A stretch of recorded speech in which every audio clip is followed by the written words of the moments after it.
kita coba belajar mengambil beberapa booster atau motivasi bukan dari saya, tapi dari seseorang yang Allah rekomendasikan di dalam Al-Quran.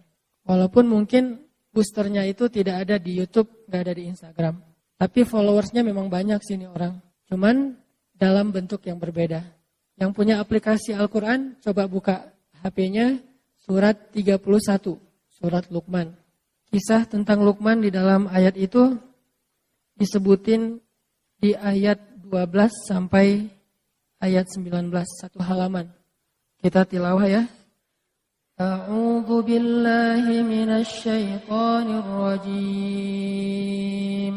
Bismillahirrahmanirrahim.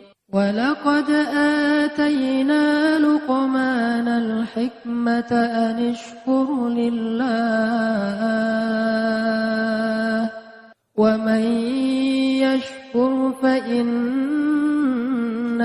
yashkuru li nafsihi wa man kafara fa innallaha ghaniyyun hamid. Dan sungguh telah kami berikan kepada Luqman al-hikmah supaya bersyukur kepada Allah. Dan barang siapa yang bersyukur, maka sesungguhnya dia bersyukur untuk kebaikan dirinya sendiri. Dan barang siapa yang kufur atau ingkar, maka sesungguhnya Allah Maha Kaya lagi Maha Terpuji.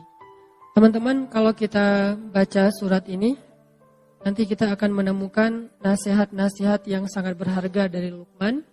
Ada di halaman yang tadi kita baca, ayat 12 sampai ayat 19. Itu semuanya isinya nasihat Luqman kepada anak. Siapa Luqman? Luqman ini kalau di antara umat Nabi Muhammad mirip dengan Uwais Al-Qarni. Ada ulama yang mengatakan Luqman itu hidup di zaman Nabi Daud alaihissalam. Ada yang mengatakan hidup di zaman Nabi Isa alaihissalam. Allahu a'lam. Cuman memang dia bukan nabi, tetapi dia orang soleh yang istimewa. Kan orang soleh itu ada banyak di zaman para nabi. Kayak di zaman Nabi Sulaiman, orang solehnya yang gak terkenal tapi keren siapa? Di zaman Nabi Sulaiman. Hamba Allah yang bisa membawa singgasana Balqis dari Yaman ke Palestina cuma dengan sekedip mata. Sampai jin ifrit aja butuh waktu beberapa jam, kayak kecepatan pesawat. Jadi kalau kata ifrit, wahai Sulaiman, saya bisa bawa singgasana Balqis yang ada di Yaman. Yaman Palestina itu kalau naik pesawat kurang lebih, kalau nggak salah 4 jam. Saya bisa bawa singgasana Balqis dari Yaman ke Palestina sebelum engkau bangun dari tempat dudukmu. Maksud sebelum engkau bangun ini, kata ulama tafsir, sebelum rapat selesai. Dan rapat waktu itu kurang lebih ya 2 jam, 3 jam lah. Berarti kecepatan ifrit itu kecepatan pesawat. Sebelum rapat selesai, singgasana itu udah ada di hadapan engkau, wahai Sulaiman. Terus tiba-tiba berdirilah seorang laki-laki yang gak dikenal. Bahkan di Al-Quran juga gak disebutin namanya, saking gak terkenal. Jadi jangan remehkan orang yang followersnya dikit.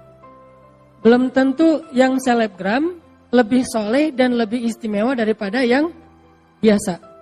Bisa jadi yang orang gak dikenal siapa-siapa, tapi dikenal oleh Allah dan dikenal oleh para malaikat. Kan yang paling penting Allah Subhanahu Wa Taala yang nge-like ya setiap postingan kita. Dan kalimat like dari Allah itu radhiyallahu an, itu penting banget tuh. Kalau kita like-nya like manusia, kalau sahabat like-nya like pencipta manusia radhiyallahu an. Abu Bakar radhiyallahu an. Umar radhiyallahu an. Hanan At-Taki? Gak ada kan? Gak mungkin juga saya ngaku-ngaku radhiyallahu an. Dan gak ada juga orang yang sepakat mengatakan Hanan itu sih radhiyallahu an juga. Gak ada kan ya? Berarti belum dapat like dari Allah Subhanahu Wa Taala. Paling-paling dapat like dari manusia. Nah, laki-laki yang di zaman Sulaiman juga mirip dengan Luqman. Walaupun kalau Luqman disebutin namanya. Di zaman Nabi Isa ada orang kayak gini. Di zaman Nabi Daud ada. Di zaman Nabi Musa ada. Banyak. Di zaman Nabi Musa salah satunya Khidir. Gak terkenal. Tapi dia punya kelebihan. Sampai selebgram seperti Musa aja belajar kepada Khidir. Laki-laki ini berdiri mengatakan, ya Sulaiman, izinkan saya membawa singgasana Balqis dari Yaman ke Palestina dalam sekedip mata aja. Sekedip mata dalam bahasa kiasan ini artinya selama jarak antara orang yang datang dari kejauhan belum jelas siapa sampai menjadi jelas. Kurang lebih sekitar 5 menit. Sekejap mata itu bukan satu kedipan mata ya. Tapi bahasa kiasan, kata ulama tafsir, kalau ada yang datang dari jauh tuh, itu siapa ya? Kayak asa kenal gitu. Nah, sampai benar-benar jelas, kira-kira berapa menit kalau dia jalan kaki? Dari orangnya agak-agak asa kenal sampai kenal, berapa? Sampai 5 menit? Tergantung jalannya ya. Kalau dia jalannya normal, ya paling lama 5 menit lah. Nggak sampai lah, semenit juga udah jelas. Oh ya si Fulan.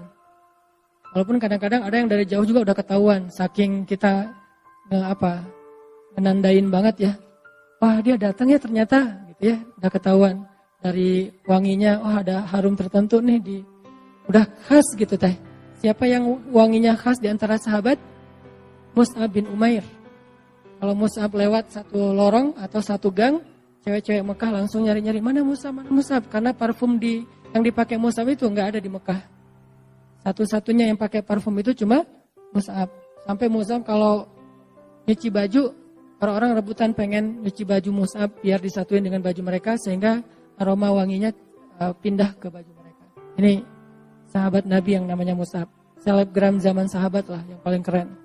Nah, laki-laki ini bilang, saya bisa membawa singgasana Balkis dari Yaman ke Palestina kurang lebih 5 menit. Sehingga akhirnya Sulaiman memberi izin, tiba-tiba singgasana itu sudah ada di depan Sulaiman dengan Balkis-Balkisnya. Ini artinya ada orang yang hebat tapi nggak terkenal. Lalu Allah Subhanahu Wa Taala menyebutkan kisahnya di dalam Al-Quran. Sehingga di sini ada pelajaran apa teman-teman? Ikhlas. Luqman salah satu di antara simbol keikhlasan. Dia hidup di zaman para nabi, tetapi dia tidak dikenal seperti para nabi. Uwais Al-Qarni juga kayak gitu, simbol keikhlasan. Tidak diketahui kehebatannya oleh manusia, tapi diketahui kesolehan, kehebatan, keistimewaannya oleh Allah Subhanahu Wa Taala. Lalu Allah lah yang mengilhamkan kepada Nabi Muhammad untuk memberitahu kehebatan Uwais kepada sahabat-sahabat beliau. Lalu sahabat Nabi mencari Uwais, ketahuanlah oleh orang banyak bahwa Uwais itu bukan orang biasa, orang istimewa. Jadi nggak usah khawatir kalau kita ngelakuin satu kebaikan, terus nggak ada yang lihat. Justru ketika kita mengharapkan apresiasi dari manusia, maka kita kehilangan penghargaan dari Allah Subhanahu Wa Taala. Ini harus pilih.